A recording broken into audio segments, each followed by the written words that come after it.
المرسلين نبينا محمد وعلى آله وصحبه أجمعين وبعد আমরা ইবনে তাইমিয়া রাহমাতুল্লাহ আলাইহি আকীদাতুল ওয়াসিতিয়া পড়ছিলাম, তাই না? আমরা শেষে এই গত দর্শ আমাদের ছিল কিসের উপরে? সিফাত ফেলিয়ার উপরে। সিফাত ইখতিয়ারিয়া, সিফাত ফেলিয়ার উপরে আলোচনা হচ্ছিল। সিফাত ইখতিয়ারিয়া, সিফাত ফেলিয়া ইখতিয়ারিয়ার উপরে আলোচনা হচ্ছে, তাই তো? তাই আমরা আর এই একই জিনিসের উপর সাথে জড়িত মানে একটা আয়াত বাকি আছে, যেটা আল্লাহর ইতিয়ান, আল্লাহ তাআলার আশা। আল্লাহ তাআলা আশা, ওয়াজা রাব্বুকা ওয়াল মালাকু সাফফান সাফফা, এই শব্দগুলো তিন ভাবে আসছে। একটা হলো জা আতা, আল্লাহ তাআলা আসবেন।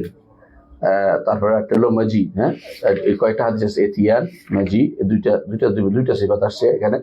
এই দুইটা সিফাতকে আমরা আলোচনা করেছি যে আল্লাহ তাআলার দুইটা সিফাত সাব্যস্ত করতে। দুইটা শব্দ অর্থ কি? যা অর্থ আশা, আর মাজি অর্থ আশা, কিন্তু শব্দ ভিন্ন ভিন্ন আসছে, সিফাত দুইটা ভিন্ন সাব্যস্ত হবে। কথা বুঝছো কিনা? একই সিফাত যদি কোনো ভিন্ন ভিন্ন শব্দ আসে, ভিন্ন ভিন্ন সিফাত সাব্যস্ত হবে। কিন্তু একই সিফাতে তুমি অনুবাদ করতে গেলে যদি আরবি ভাষা অনুবাদ করো, শব্দ অনুবাদ করতে সাবধান হইবে, কারণ কখনো কখনো যেই শব্দ দিয়ে অনুবাদ করছে এই শব্দ হয়তো এটা অ্যাপ্রোপ্রিয়েট অনুবাদ না।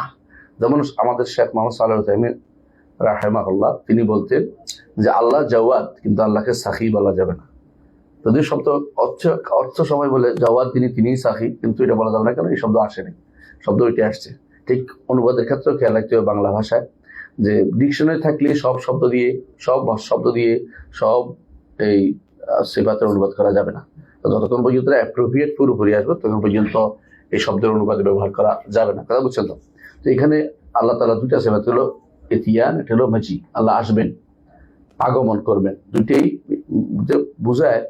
ইবনে তাইমিয়া রাহমাতুল্লাহ, ইবনে কাইয়িম রাহমাতুল্লাহ আলাইহি তার সাওয়াকুল মুরসালা বলেন যে দুইটা দ্বারা বোঝা যাচ্ছে একটা অতিরিক্ত ফায়দা, সেটা হচ্ছে যে আল্লাহ তাআলা ওলুতে উপরে আছেন, কারণ তিনি নাজিলের কথা বলা হয়েছে, ফেরেশতারা নাজিল হবে, এর অর্থ হলো আল্লাহও নাজিল হবেন। তাশাক্কাকুস সামাউ বিল গামামি, এর অর্থ হচ্ছে আল্লাহ তাআলা নাজিল হবেন, এটা বোঝা যাচ্ছে আল্লাহ তাআলা উপরে আছেন। এটা ওলুর একটা দলিল, নাজিল হওয়ার থেকে বোঝা যায়। ওলুর একটা দলিল, তিনি আসবেন, অবশ্যই তিনি উপর থেকে আসবেন, এটাও একটা ওলু। তিনি উপরে সর্বোচ্চ, তিনি উপর সর্বোচ্চ সত্তা, এটা প্রমাণ করে।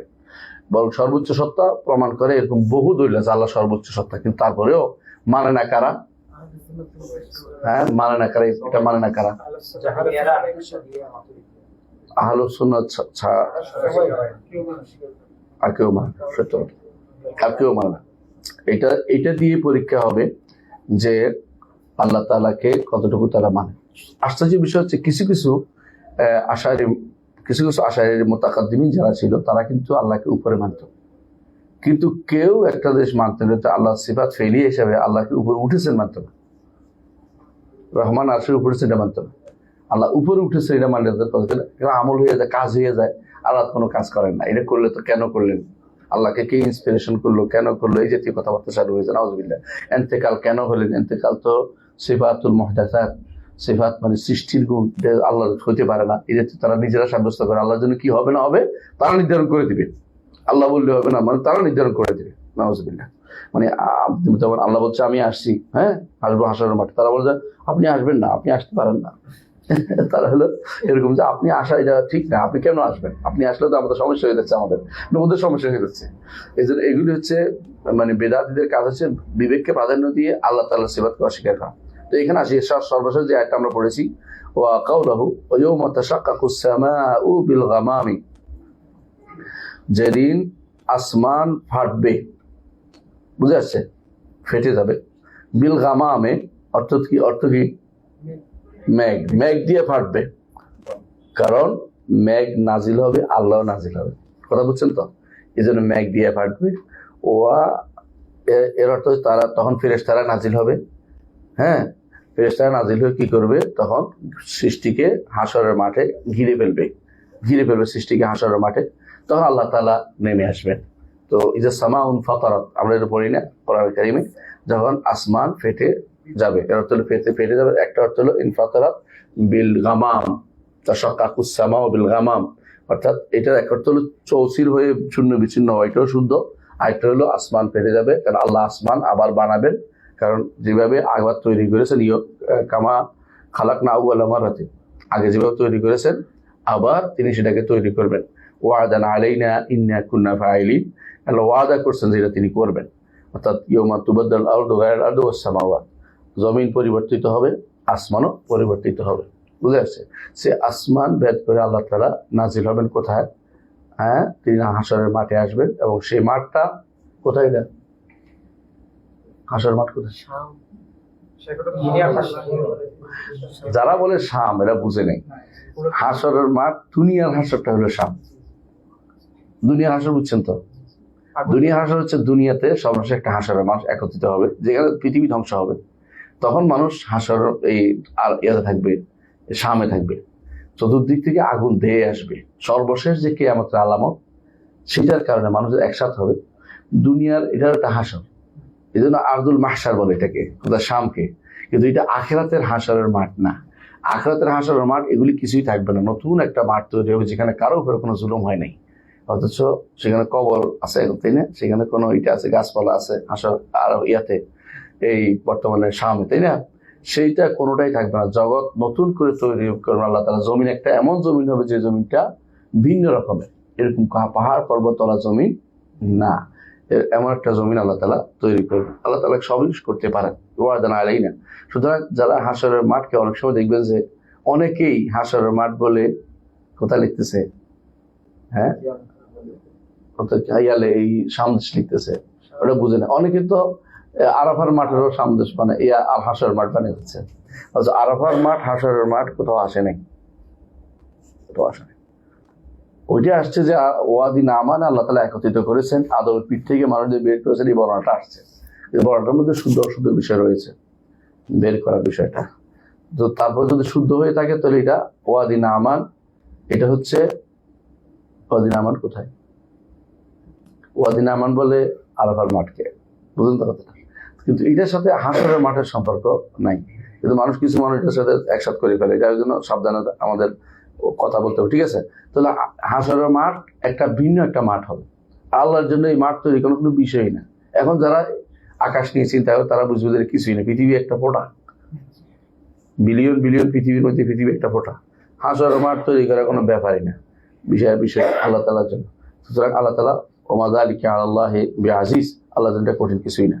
তাহলে আমরা দেখতে পাচ্ছি যে এই আয়াতগুলো, আমরা 3টা আয়াত পড়েছি, তাই না? একটা আয়াত সূরা, প্রথমটা হচ্ছে সূরা বাকারার 210, তারপরটা সূরা আনআমের 158, তারপরটা হচ্ছে সূরা ফাজরের 21-22, 3টা। আরেকটা হলো চতুর্থ সূরা ফুরকানের 25 নম্বর আয়াত।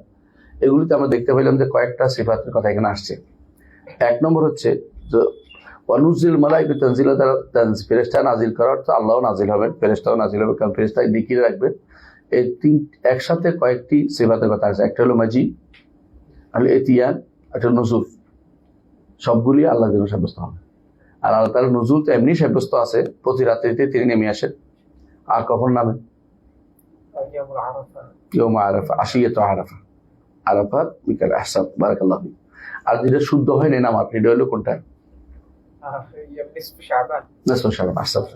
এর একটা শুদ্ধ না, কিন্তু এটা উল্লেখ করে আর আমরা কি জন্য সিফাত সাব্যস্ত করার উল্লেখে অনেকে উল্লেখ করে থাকে, কিন্তু এর একটা শুদ্ধ না। তো 2টা আমরা পাইছি, একটা হচ্ছে কি প্রতি রাত্রি শেষ প্রহরে, আর একটা হলো কখন? আরাফা, আশিয়াতু আরাফা। এই 2টাই শুদ্ধ বর্ণনা, এই 2টাই শুদ্ধ বর্ণনা। তাই তার মধ্যে আল্লাহ তাআলা নেমে আসেন, আল্লাহ তাআলা আসবেন, আল্লাহ তাআলা আগমন করবেন। আমরা শব্দ পরিবর্তন, আমরাও এক শব্দে 2টা প্রতিশব্দ ব্যবহার করি, যাতে করে 2টাই সাব্যস্ত হয়। এটা কামা ইয়ালিকু বিজালালিহি ওয়া আযমাতি, যেভাবে আল্লাহর জন্য উপযুক্ত। এগুলি সবই কি সিফাত ফেলিয়া, সব কি সিফাত ফেলিয়া, এগুলি সবই হচ্ছে সিফাত ফেলিয়া। তাই এগুলিকে প্রকাশ্যে অর্থ নিতে হবে। দ্বিতীয় শিক্ষা হচ্ছে এগুলি কি নিতে হবে। আমার প্রথম শিক্ষাটা কি পাইলাম? 3টি সিফাত পাইলাম, তাই না? এবং 3টি সিফাত কামা ইয়ালিকু বিজালালিহি ওয়া আযমাতি। আর কি পাইলাম? আর পাইলাম যে এগুলিকে প্রকাশ্যে অর্থ নিতে হবে, এগুলি কোনো অপব্যাখ্যা করা যাবে না, কারণ অপব্যাখ্যার কোনো কারণ নাই। অপব্যাখ্যার কারণ থাকতে হয়, অপব্যাখ্যাটা কারণ থাকতে হবে। ধরুন তাবিল করবেন না, কেন করবেন না? কারণ থাকতে হয়। তো কারণ যদি কোনো হয় শারঈ, তাহলে গ্রহণযোগ্য। কারণ যদি কোনো হয় আকলি, তাহলে গ্রহণযোগ্য না। শুধু আকল দিয়ে আপনি কোনো কিছুকে পরিবর্তন করতে পারবেন না। শারঈ কোনো কারণ যদি থাকে, তাহলে আপনাকে এটা উল্লেখ করতে হবে যে এই শারঈ কারণে এটা বলছি, আল্লাহ তাআলা অন্য কারণে এটা উল্লেখ করেছেন, সেই জন্য করছি, তাহলে এটা হবে। যেমন ধরেন একটা হাদিস আছে, রাসূলুল্লাহ সাল্লাল্লাহু আলাইহি ওয়াসাল্লাম বলেছেন যে ইয়াউমা লা যিল্লা ইল্লা যিল্লু, একটি হ্যাঁ সাবাতুন ইউযিল্লুহুমুল্লাহু ফি যিল্লি ইয়াউমা লা যিল্লা ইল্লা যিল্লুহু, তার তার ছায়ার স্থান দিবেন যেদিন তার ছায়া হইতে কোনো ছায়া নেই। এবং তার ছায়া কি জিনিস, দুইটা মত আছে। একটা মত শেখ ওসাইমিন বলেন যে হতে পারে তিনি একটা ছায়া সৃষ্টি করবেন, সৃষ্ট ছায়া, যে ছায়াতে মানুষকে তিনি রাখবেন। কিন্তু বেশিরভাগ আলেমরা বলেছেন যে এখানে অন্য বর্ণায় আসছে ইয়াউমা লা যিল্লা ইল্লা যিল্লু আরশি, আরশের ছায়া ভিতরে আর কোনো ছায়া থাকবে না। তাহলে দুইটা বর্ণনা আসার কারণে আমরা এখানে কি পাচ্ছি, প্রকাশ্য অর্থে আরশের নিচে বলতে পারতেছি যে এটা শুদ্ধ। এটা হলো বর্ণনার কারণ, এটা হলো বর্ণনার কারণ। তো এই বর্ণনা থাকলে আমরা শব্দের অর্থ পরিবর্তন এদিকে নিতে পারি, একদিকে নিতে পারি। আর যে বর্ণনা শুধু আকল দিয়ে আপনি পরিবর্তন করে দেবেন, এটা ইসলামে বৈধতা নেই। কথা বুঝছেন তো? অর্থাৎ এখন আপনি আল্লাহ তাআলা আসবেন না, ফেরেশতা আসবে, নির্দেশ আসবে, অথবা রহমত আসবে, এই যে কোনোটাই বলতে পারবে না। কারণ ফেরেশতা, রহমত, এগুলো আল্লাহ তাআলা অর্ডার তো সবসময় আসে। আল্লাহ তাআলা রহমত তো বান্দার উপরে অবাধিত। সুতরাং ওই দিন স্পেশালি আসার অর্থ শুধু রহমত নয়, শুধু হুকুমও নয়, অর্ডারও নয়। এটাকে আমাদের বুঝতে হবে, তাই না? তাহলে দুইটা জিনিস আমরা জানলাম। আরেকটা জিনিস আমরা জানলাম যে আল্লাহ তাআলা স্বয়ং আসবেন, আল্লাহ তাআলা স্বয়ং আসবেন, আল্লাহ তাআলা স্বয়ং আসবেন। কারণ প্রত্যেকটা আয়াতের মধ্যেই দেখবেন যে এমন ইঙ্গিত আছে যে যেমন বলছে ফেরেশতা আসবে, আল্লাহ আসবে, আল্লাহ আসবে, ফেরেশতা আসবে, তাই তো? এর অর্থ হচ্ছে যে আল্লাহ তাআলা আসবেন। কারণ এখানে ফেরেশতা আসা বলতে পারবে না, কারণ ফেরেশতা ভিন্ন উল্লেখ করা হয়েছে। আবার অন্য জায়গাতে আল্লাহ তাআলা বলছেন আতা আমরুল্লাহ, আল্লাহ নির্দেশ আসছে, হ্যাঁ, সেটা আলাদা করা হয়েছে। এখন নির্দেশ আসছে অনবরত, আতা আমরুল্লাহ ফালা তাস্তাজিলু, যে আল্লাহর অর্ডার আসছে। এই অর্ডার আমরুল্লাহ আমরে শারঈ আছে, আমরে কাউনি আছে। আমরে শারঈ যেমন, আমরে শারঈ কি, যেমন সালাত আদায় করতে হবে, যাকাত দিতে হবে, আমরে শারঈ। আমরে কাউনি কি, তাকদীর, আল্লাহ নির্ধারণ করেছে যে কি করতে হবে, আজকের দিনে কি কি মানুষের ভালো মন্দ কি হবে, সবই আমরে কাউনি। তো আল্লাহ তাআলা আমরে কাউনি, আমরে শারঈ সবই কিন্তু আমাদের জন্য আসে। তো আল্লাহ তাআলা হাশরের মাঠে নিজে আসবেন, স্বয়ং আসবেন, এটা বিশ্বাস করতে হবে। কিন্তু কিভাবে আসবেন ধরনটা আমাদের জানা নেই, কারণ তাকে তো চিনি না, তার ধরন তো জানি না, তার আসার ধরন কিভাবে আমরা নির্ধারণ করি। কথাকে বুঝে আসছে? এইভাবেই আমাদেরকে ঈমান আনতে হবে যে এই অপব্যাখ্যার দিকে যাওয়া যাবে না। ইবনে কাইয়িম রাহমাতুল্লাহ আলাইহি বলেছেন যে যারা বলে যে এখানে আল্লাহর নির্দেশ আসবেন, তারা অনেকগুলো ভুল করে। এক নম্বর ভুল হচ্ছে যে এখানে এই নির্দেশ শব্দটি আসার কোনো দলিল, কোনো অন্য কোনো কিতাবও নেই, কোনো কিতাব বলা হয় নাই, এবং সালফে সালিহিন থেকে তা বর্ণিত হয় না, সুতরাং এটা কোনোভাবেই উল্লেখ করা হবে না। এখন অনেকে বলতে পারেন যে দেখেন একটা জিনিস, যে অনেকে বলতে পারেন যে কোরআনে কারিম এবং কোরআন কারিম এবং হাদিসে নববীতে যদি কোনো আতা আসে, এরপরে বা আসে, তখন অর্থ হয় কিন্তু কোনো কিছু নিয়ে আসা, ওইটা উদ্দেশ্য না। যেটা বা আসলে ওইটা পাঠাই দেয়। যেমন আল্লাহ তাআলা, যেমন হাদিসে আসছে যে যেমন হাদিস যে আল্লাহ তাআলা কোরআন কারীমে ওয়ালাকাদ জিনাহুম বিকিতাবিন ফাসসালনাহু আলা ইলমিন, আমরা তাদের কাছে কিতাব নিয়ে এসেছি। তো আল্লাহ নিজে আসছে না, কিতাব পাঠাইছে, কিতাব পাঠাইছে। তাহলে এখানে যে আসলো বিকিতাবিন, বাটা এসে কি করলো, মুকাইয়াদ করলো, তাকিদ করলো, শর্তযুক্ত করলো, মানে একটার সাথে একটা যুক্ত করে দেবে। আশাটাকে কিসের সাথে যুক্ত করলো, কিতাবের সাথে। আর তখন অর্থ হয় কিতাব পাঠানো, তাদের কাছে আমরা কিতাব পাঠাইছি। তো এই জন্য যখন মুতলাক থাকে, মানে কোনো কিছু শর্ত মুক্ত থাকে, তখন আর এটা আশাই অর্থ হয়, তখন অন্য কিছু হয় না। কথা বুঝছেন?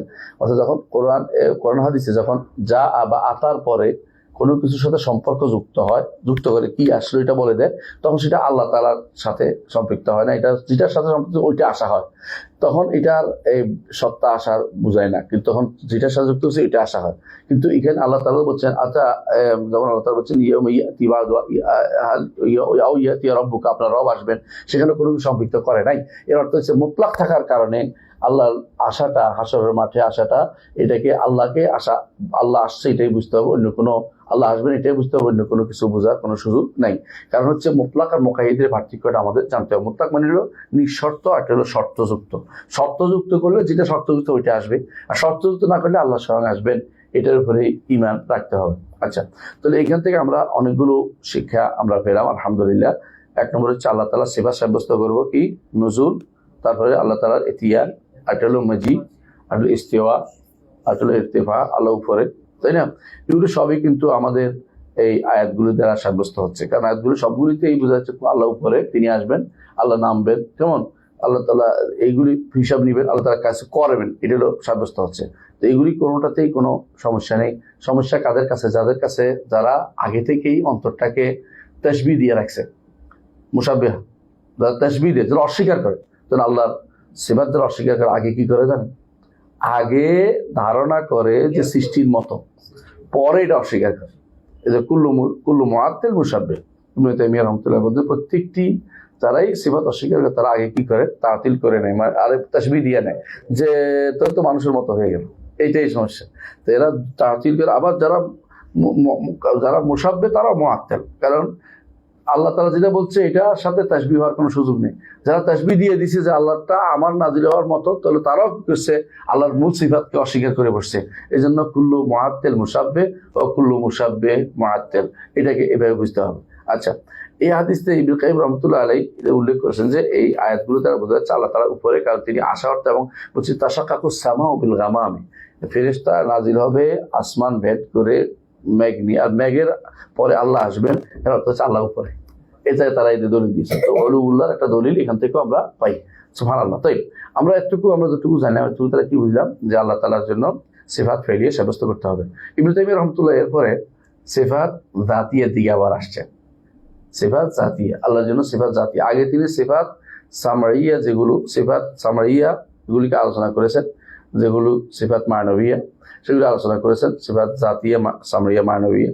আর এখন সিফাত খাবারিয়া গুলো আনতেছেন, মাঝখানে আলোচনা করেছেন সিফাত ফেলিয়া, আবার সিফাত খাবারিয়া গুলো আনতেছেন। এর মধ্যে সর্বপ্রথম আনছেন যে আল্লাহর ওয়াজহ, চেহারা, আল্লাহর চেহারা। এই জন্য তিনি কি বলছেন পড়েন, ওয়াকাউলুহু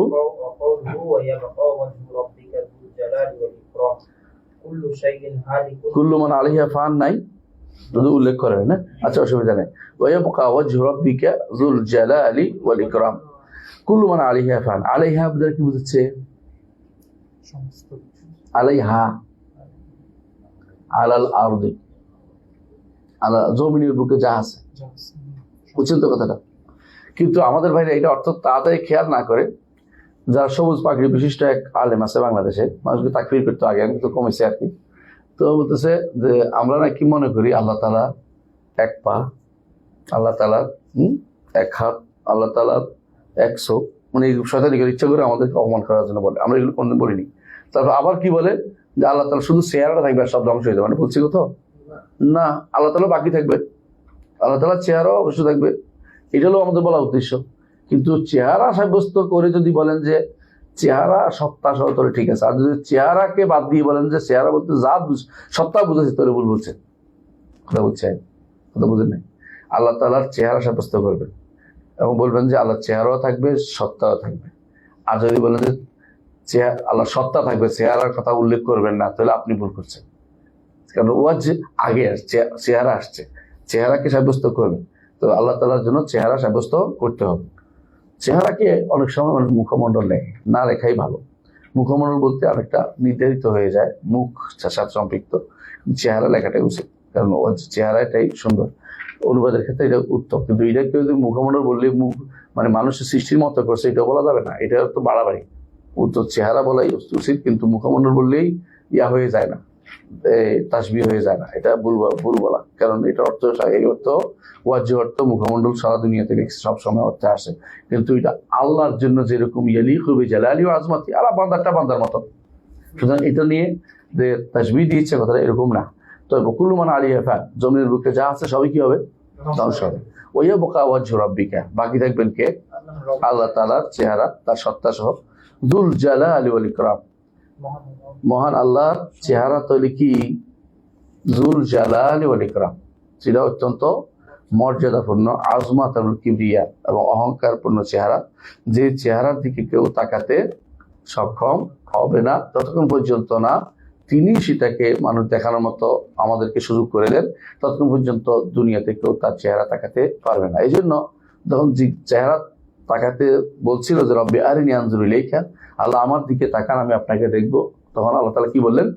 লান তারানি ওয়ালাকিন উনজুর ইলাল জাবাল ফাইন ইস্তাকাররা মাকানাহু ফাসাউফা তারানি, তুমি আমাকে দেখতে পাবে না, তুমি পাহাড়ের দিকে তাকাও, যদি পাহাড়ের উপর আমি তাজাল্লি করবো, যদি সেটা ঠিক স্থির থাকে অবশ্যই তুমি আমাকে দেখতে পাবে। ফালাম্মা তাজাল্লা রাব্বুহু লিল জাবালি জাআলাহু দাক্কা ওয়া খারা মুসা সায়কা, যখন পাহাড় দিকে তাকালেন পাহাড় চূর্ণ হয়ে গেল আর মুসা বেহুশ হয়ে পড়ে গেলেন। এটাই তো, মুসা বেহুশ হয়ে পড়ে গেল, ক্বালা সুবহানাকা তুবতু ইলাইকা, আপনার কাছে ওয়া আনা আউয়ালুল মুসলিমিন না মুমিনিন? মুমিনিন, এখানে মুমিনিন, খেয়াল করেন কেন এখানে মুমিনিন? কারণ আমি প্রথমে ইমান আনছি যে আপনাকে দুনিয়াতে দেখা যাবে না, মুসলিমিন এখানে মুমিনিন, কারণ আমি প্রথমে ইমান আনছি আপনাকে দুনিয়া দেখা যাবে না, কারণ আপনাকে দুনিয়া দেখার মতো চোখ আমাদের তৈরি হয়নি। আর আমাদের একদিন আল্লাহ তাআলা এমন চোখ দেবেন যে চোখে তাকে দেখতে পাবো এবং সেটা আনন্দ হবে আলাদা। কিন্তু আমার দুনিয়াতে দেখার মতো সে ক্ষমতা আমাদের নাই, কারণ তার চেহারার কি আছে? বাহা আছে। বাহা বুঝেননি? উজ্জ্বলতা। এই উজ্জ্বলতা এত বেশি যে যতটুকু পড়বে অতটুকু ছাই হয়ে যাবে, যেটার উপর পড়বে ছাই হয়ে যাবে। কারণ হাদিসে আছে লা আহরাকাত সুবহাত ওয়াজহি মান তাহিলাই বাসারু, তার চোখ যেটার উপর পড়বে এটাকে পুড়ে ছাই করে ফেলবে। এই জন্য দুনিয়ার বুকে কেউ আল্লাহকে সরাসরি, আল্লাহর সাথে কথাও বলতে পারে নাই, সরাসরি আল্লাহকে দেখেও নাই, আল্লাহকে সরাসরি দেখেও নাই। বুঝে আসছে? মুহাম্মদ রাসূলুল্লাহ সাল্লাল্লাহু আলাইহি ওয়াসাল্লাম কি দেখেছে? সরাসরি দেখে নাই, সরাসরি দেখছে। কি দেখছে? এটা নূর দেখছে।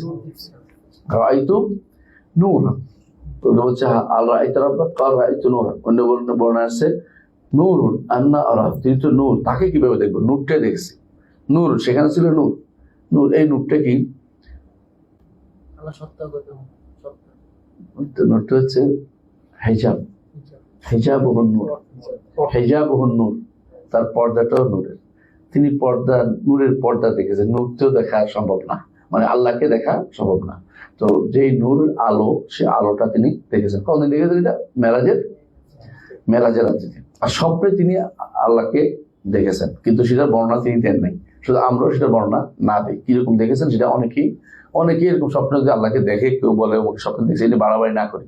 আমাদের কিছু ভাই আছে এই নিয়ে এত বাড়াবাড়ি শুরু করছে যে কেন দেখছে, কিভাবে দেখছে। কেউ হয়তো বললো যে অমুক ইমামে আল্লাহ দেখছে, কেন দেখছে? দেখতে পারে, আপনার সমস্যা কোথায়? এখন প্রশ্ন হচ্ছে প্রথমে দুইটা একটু সাব্যস্ত কিনা, আরেকটা হলো যদি দেখেও অসুবিধা নেই, দেখতেই পারে। কেন? আল্লাহকে দেখা সম্ভব, অসম্ভব কিছু না। স্বপ্নে রব্বুল আলামিনকে দেখা সম্ভব, কারণ রাসূলুল্লাহ সাল্লাল্লাহু আলাইহি ওয়াসাল্লাম নিজেও দেখছেন। তো সুতরাং বান্দার পক্ষে আল্লাহকে দেখা সম্ভব, না জায়েজ না। কখন দেখবে? স্বপ্ন। কিন্তু বর্ণনা দিতে পারবে না, কারণ এই বর্ণনা দেওয়ার মতো ক্ষমতা তার নাই, এজন্য দিতে পারবে না। কেউ যদি বলে যে আল্লাহকে দেখছে, হ্যাঁ, কেউ তো আবার সমস্যা, কেউ 99 বার বানাইছে, কেউ 100 বার বানাইছে, এগুলো তো বানোয়াট কথাবার্তা। কিন্তু মাসালাটা বৈধ, অবৈধ না। কিন্তু মানুষ জন্য সাব্যস্ত করাটা বৈধ হয় না, কারণ সহজ নাই। নিজেরা বসে বসে আমার ইমামের এরকম ক্ষমতা, কারামতি বানায় না, কারামতি বানায় বসে বসে, কারামত শুধু কারামতের উৎসবে, নাউজুবিল্লাহ। আলা কুল্লি হাল, তাহলে আমরা দেখতে পাচ্ছি যে আল্লাহ তাআলা অবশ্যই থাকবেন। এমন আল্লাহ তাআলা তার জাতও থাকবে, তার চেহারা থাকবে, সত্তাও থাকবে, এবং এমন এক চেহারা, যে চেহারা তিনি একদিকে নিজে মর্যাদাপূর্ণ। আর ইকরাম অর্থ হচ্ছে যে তিনি তার ঈমানদারদেরকে সম্মানকারী, তার নবীদেরকে সম্মানকারী, মর্যাদাকারী, এবং তিনি নিজেও মর্যাদার উপরে প্রতিষ্ঠিত। দুইটা অর্থ শুদ্ধ, নিজে মর্যাদা প্রতিষ্ঠিত, অন্যকে মর্যাদাবান করবে। এই জন্য আলিদু বিয়াদাল জালাল ওয়াল ইকরাম, এটা দিয়ে বলছেন। এটা দিয়ে বেশি বেশি দোয়া করতে আমাদেরকে বলা আছে যে ইয়া জাল জালাল ওয়াল ইকরাম, হে জাল জালাল ওয়াল ইকরাম। কারণ আপনি দুনিয়াতে মর্যাদা চান, আপনি ইকরাম চান, আখিরাতে মর্যাদা চান, সম্মান চান। আপনি এটা চাইলে আল্লাহ তাআলা আপনাকে মর্যাদাবান করবেন। তিনি তো সবচেয়ে বড় জুল জালাল ওয়াল ইকরাম। আপনাকে তিনি জালাল সম্মান দিবেন, আপনাকে তিনি মর্যাদাবান করে দেবেন। এটা চাইতে হবে। একটি আয়াতে একটি নামে আমরা পাইছি, তাই না? জুল জালাল ওয়াল ইকরাম, যে এই নামটা হচ্ছে, এটা আসলে মূলত এই নামটা হচ্ছে মূলত এই এজাফি নাম। এজাফি নাম বুঝছেন কিনা? এজাফি নাম হচ্ছে, ধরেন আল্লাহর নামের মধ্যে কি জালিল আছে? নাই। জুল জালাল আছে, জুল জালাল আছে। এরকম জু দিয়া, মানে ওয়ালা ওয়ালা ওয়ালা ওয়ালা বানানোর অর্থ হচ্ছে এটা কিন্তু মূল নাম না, গুণ বুঝাচ্ছে, গুণের সাথে মিলে এটা গুণওয়ালা, তো কিন্তু নাম হইল না। বুঝলেন কিনা কথাটা? আপনি যদি বলেন যে মালাকুল মউত, অর্থ কি? মৃত্যুর ফেরেশতা, এটা কি নাম না, এটা একটা তার বৈশিষ্ট্য বুঝেছে। তো এই যুগ জ্বালানো একটা বৈশিষ্ট্য, এটাকে দিয়ে ডাকতে বলছে। অর্থ হচ্ছে আপনি যখন এটা দিয়ে ডাকবেন, আপনার অন্তরে থাকবে আল্লাহ আমাকে মর্যাদাপূর্ণ করুন দুনিয়া আখিরাতে। এটার উদ্দেশ্য, শুধুমাত্র এটা ডাকার উদ্দেশ্য। আমরা যখন সবসময় বলে থাকি যে আল্লাহর নাম শুধু ডাকার মধ্যে কোনো ফায়দা নেই। কিন্তু বলে ইয়া আল্লাহ, ইয়া রহমান, ইয়া রাহিম, ইয়া হাইয়া কাইয়ুম, কেন ডাকছেন বলতে হবে আপনাকে। ইয়া আল্লাহ, আল্লাহ আমি আপনার ইবাদত করি, আপনি আমাকে দেন। ইয়া রহমান, আমি আপনার দয়া প্রার্থী, আপনি দয়াবান, আমাকে দেন। এইভাবে বলতে হবে। আপনার নামগুলি বলে বলে চাইতে হবে। আর শুধু ইয়া ইয়া ইয়া ডেকে যাওয়ার অর্থ হচ্ছে আপনি কিন্তু এটা রাসূলুল্লাহ সাল্লাল্লাহু আলাইহি ওয়াসাল্লাম আদর্শ মোতাবেক কাজটা করেন নাই। এখানে শুধু একটা নামের ব্যাপারে বলছে, তোমরা আলিযু বিয়া জাল জালাল, একটা নাম দিয়ে তোমরা বেশি বেশি করে আল্লাহর কাছে চাও। এটা ইয়া জাল জালাল। তো এখন আমরা যদি কোনো নামটা, শুধু নামটা বলি কিন্তু চাইলাম না, তাহলে কিন্তু আমরা এটাকে কাজে লাগালাম না। তো ব্যক্তি এটাই বললো, অর্থটা খেয়াল করলো যে অর্থটা আল্লাহ আমাকে এর কারণে তিনি তো জালাল, আমাকে তিনি জালালও দিবেন, জামালও দিবেন, একরামও করবেন। তাহলে সে ব্যক্তি চাওয়া হয়ে গেল। অর্থাৎ এই জন্য কেউ যদি ইয়া রহমান বলে ডাকছে, মনে মনে আছে আল্লাহ তিনি আমার দয়া করবেন, তাহলে এটাও চাওয়া হলো। কিন্তু শুধু পড়ে গেল, এটা কিন্তু উদ্দেশ্য হতে পারে না। কথা বুঝছেন, বুঝাইতে পারছি? উদ্দেশ্য ইয়া আল্লাহ, ইয়া রহমান, ইয়া হাইয়া কাইয়ুম, এগুলো কি লাভ? এই জন্য আমরা রমজানের মধ্যে কি করেন আপনারা? হ্যাঁ, 2-4 রাকাতের পরে সুবহানাল মুলকি ওয়াল মালাকুতি, তারপরে সুবহানাল, হ্যাঁ পারেন না? আলহামদুলিল্লাহ, অনেকে তো ভালোই আছে আপনারা অনেক, কিন্তু অনেকে তো এটা না বললে খবর আছে। সুবহানাল মুলকি ওয়াল মালাকুতি সুবহানাল ইজ্জাত ওয়াল আজমাত ওয়াল জাবারুত ওয়াল কিবরিয়া ওয়াল জাবারুত, হ্যাঁ সুবহানাল হাইয়্যুল লা ইয়ানামু ওয়া লা ইয়ামুত সুবহানাল কুদ্দুস রাব্বুনাল মালাইকাতু ওয়ার রূহ, তাই না বললে হয়? আরো দোয়ার মধ্যে আরেকটা আছে, হ্যাঁ ইয়া খালিকাল জান্নাত ওয়া নাবির রাহমাতি, ইয়া জাগাফার, ইয়া কারীম সাত্তার, ইয়া রাহমান, ইয়া খালিক। বাস, ওই সবটা না পড়লে আপনি তো কিছুই পড়েন না, আপনার তাহলে ইমামতি বাতিল করে দিবে আপনার, এমন অবস্থা। কোথাও কিন্তু হ্যাঁ কিন্তু প্রথম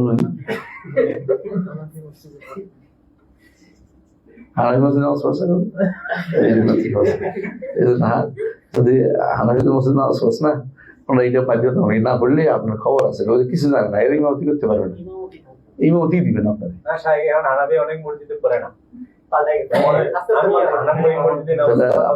তাহলে আপনারা ইয়া করে ফেলছেন, ছাইতারা করে ফেলছেন। আপনি যদি শশিনার কোনো মসজিদে পড়েন, শশিনালাদের সরমনিয়ালাদের না পড়লে আপনার বিয়ে করতে সোসাই কোনো কোনো এলাকা আছে উত্তরবঙ্গের মানুষ হয়তো ভালো মানুষ দিকে কোনটা এটা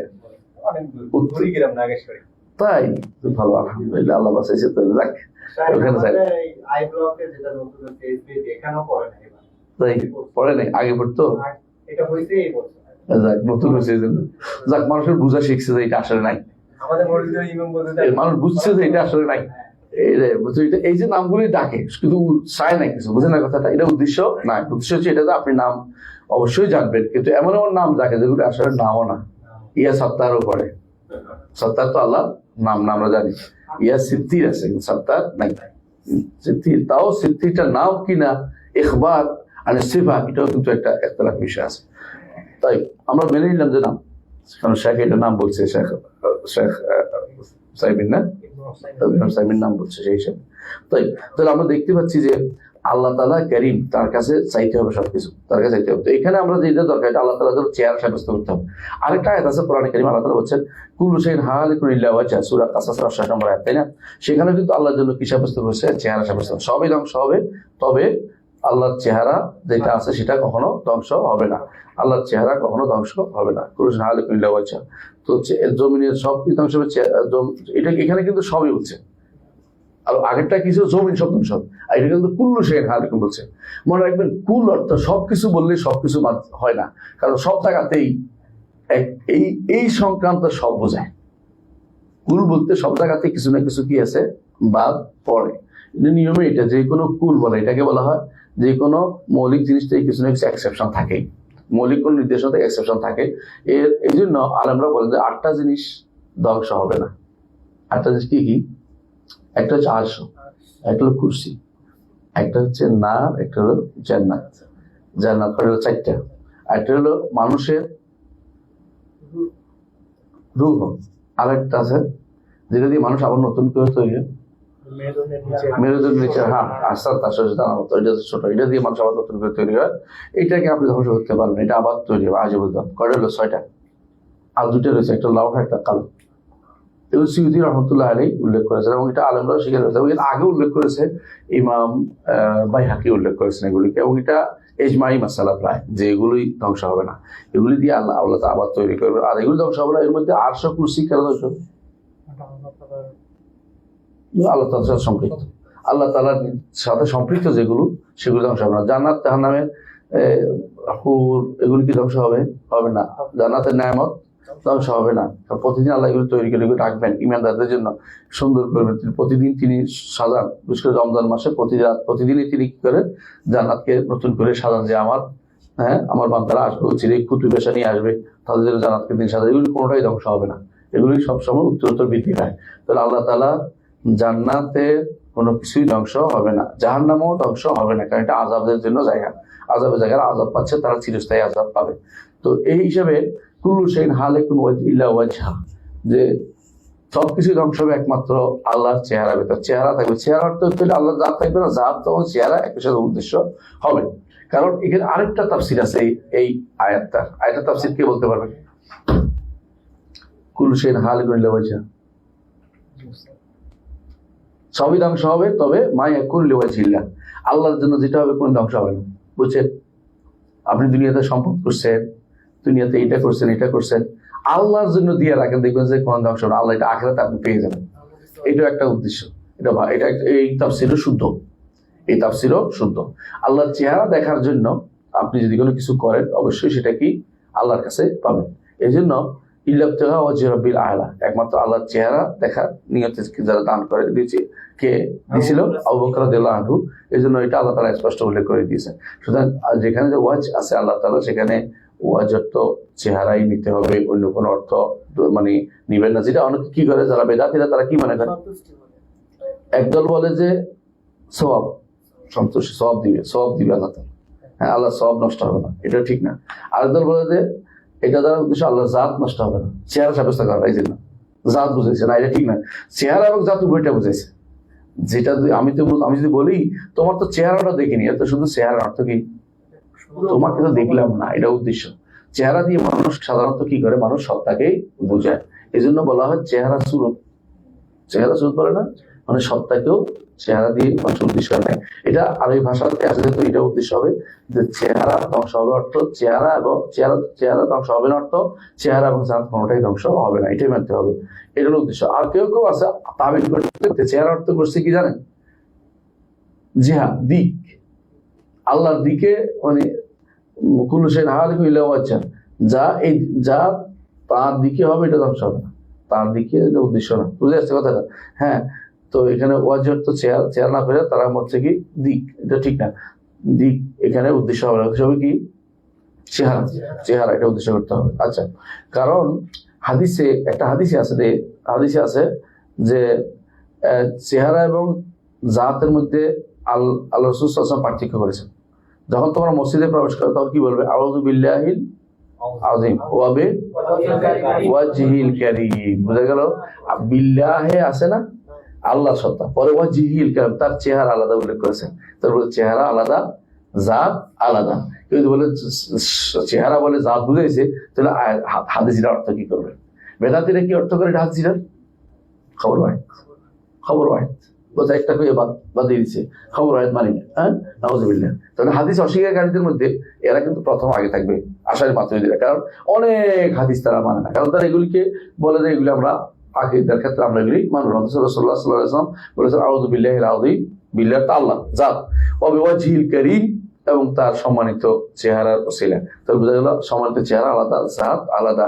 যারা জাত এবং চেহারাকে একসাথে করে তারা কি ভুলের মধ্যে আছে। ঠিক আছে? আবার দেখেন এই হাদিসের মধ্যেই আল্লাহ তাআলা তার জাতকে তার নিজের দিকে সম্পৃক্ত করেছেন, বিওয়াজহিল হা বলেছেন, তাই না? হাদিসে রাসূলুল্লাহ সাল্লাল্লাহু আলাইহি ওয়াসাল্লাম আল্লাহ তাআলার চেহারাকে তার জাতে সম্পৃক্ত করেছেন। এর অর্থ হলো জাতের দিকে সম্পৃক্ত চেহারা যেটা, সেটা উদ্দেশ্য। আর মনে রাখবেন একটা জিনিস, সেটা হচ্ছে যে আল্লাহর দিকে সম্পৃক্ত যা হয় তার দুই প্রকার। পড়েছি না? মনে আছে বলেন তো? আল্লাহর দিকে যা সম্পৃক্ত হয় তার দুই প্রকার। কি কি? কে পারেন?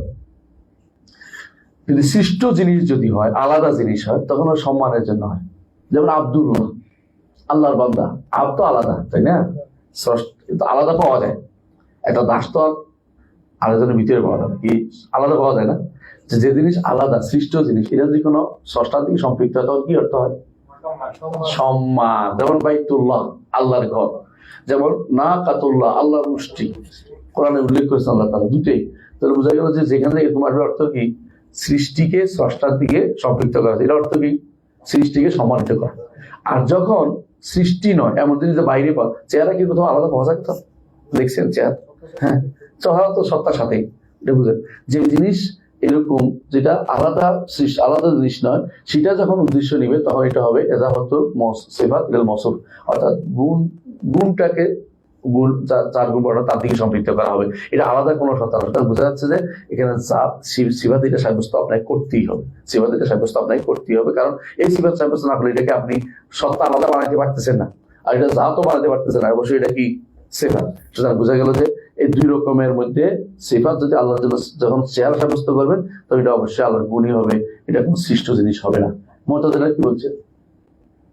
মুতাজিলা সৃষ্ট, মুতাজিলা সবসময় মাখলুক সব, তাদের কাছে নামও নাই, গুণও নাই, সবগুলি কি মাখলুক। এই জন্য তারা কোরআনকে মাখলুক বলছে, তারা কোরআনকে এই জন্য মাখলুক বলছে। কথা বুঝছেন তো? কোরআনকে মাখলুক বলছে এই জন্য। আর আশারি মাঝরে কি বলছে?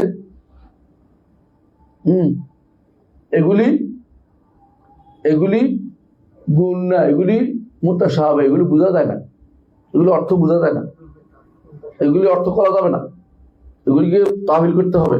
ওয়া কুল্লু মা আওহামাত তাশবিহা ফাওয়াল ওয়া আউয়াল ওয়া রুম তানজিহা, যত কিছু এরকম তাশবিহ সঙ্গে সঙ্গে তাহবিল করা শুরু করে দিবে। মানে তাহবিলের দরজা খুলে দিলে আর কোনো আমল করা লাগবে না দুনিয়াতে, সব উল্টাপাল্টা হয়ে যাবে। সবকিছুতেই তাহবিল করলে তো শরীয়ত টিকে থাকবে না। এটা একটা পথ আবিষ্কার করেছে, কথা বুঝছেন? তাহলে আমরা কি পাইলাম? যে আল্লাহ তাআলার জন্য কি সাব্যস্ত করতে হবে? চেহারা সাব্যস্ত করতে হবে।